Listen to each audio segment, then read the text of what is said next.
Bonjour à toutes, bonjour à tous. Nous voici dans ce nouveau podcast qui va développer la notion de performativité de la langue que nous avions découverte dans la précédente capsule à partir des travaux de Benveniste. Je vous rappelle que vous voyez affiché à l'écran sur le slide qu'en fait Benveniste découvre à partir de certains verbes d'attitude propositionnelle comme des verbes jurés, ordonnés, certifiés, quelque chose de particulier.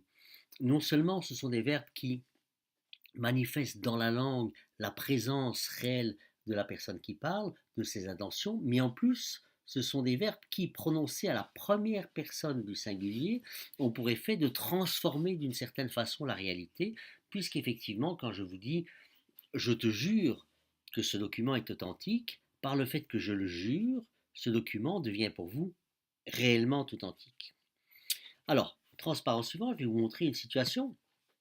Ce sont deux personnes qui se marient, ils sont là devant le bourgmestre ou devant le maire, ils sont entourés de leurs témoins, ils sont entourés des personnes qu'ils ont invitées, de leurs invités pour la fête de leur mariage. Et que se passe-t-il? Vous voyez, le maire est là et il est revêtu de ses insignes statutaires qui montrent qu'il est effectivement le maire. Et que fait cette personne? Cette personne leur déclare, dit voilà, je vous déclare mari et femme. Qu'est-ce qui s'est passé?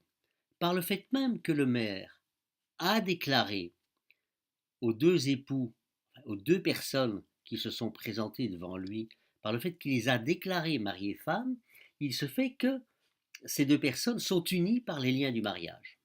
Autrement dit, le fait d'énoncer quelque chose, quand on est la bonne personne, qu'on en a le pouvoir social, qu'on en a les marques statutaires, et que toutes les conditions qu'on appelle des conditions de félicité sont réunies par le fait que moi, je puisse prononcer cette formule, je vous déclare unis par les liens du mariage, je vous déclare mari et femme, pour cette raison-là, et par cet énoncé, voilà que les deux personnes qui sont devant le maire se trouvent effectivement mariées et se trouvent effectivement mari et femme.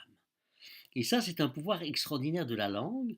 Il y a des énoncés particuliers qui ont cette fonction-là, que Austin a appelé les performatifs, et qui sont effectivement des verbes dont le but, dont la fonction dans la langue et dans l'énonciation est de modifier la réalité de cette situation.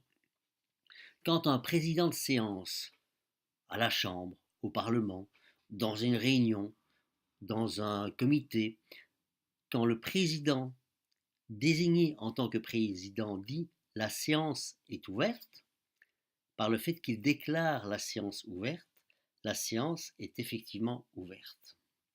Mais attention, tous les actes de langage, tous les performatifs ne sont pas réussis.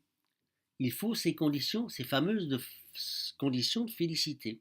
Regardez le slide suivant. Que dit ce slide suivant? Il vous montre les mêmes personnes, les mêmes convives, les mêmes invités, mais la personne qui veut les marier n'est en fait pas la personne désignée. Elle n'a pas le statut qui lui permet de les épouser, de les marier, de faire en sorte qu'ils soient mariés femmes.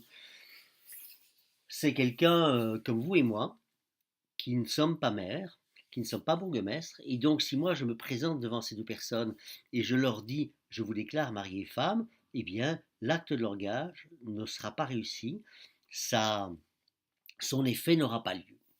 Autrement dit, pour qu'un acte de langage, et ça c'est fondamental, soit réussi, il faut que les conditions de félicité soient réunies.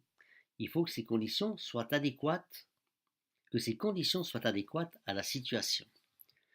Autrement dit, qu'est-ce que ça implique? Ça implique au fond l'importance dans la communication de ce qu'on appelle le contexte d'énonciation et de toutes les conditions extérieures à la langue. Et principalement, dans ce cas-ci, l'importance du contexte. Voilà. Je vous remercie. Je vous retrouve lors de la prochaine capsule.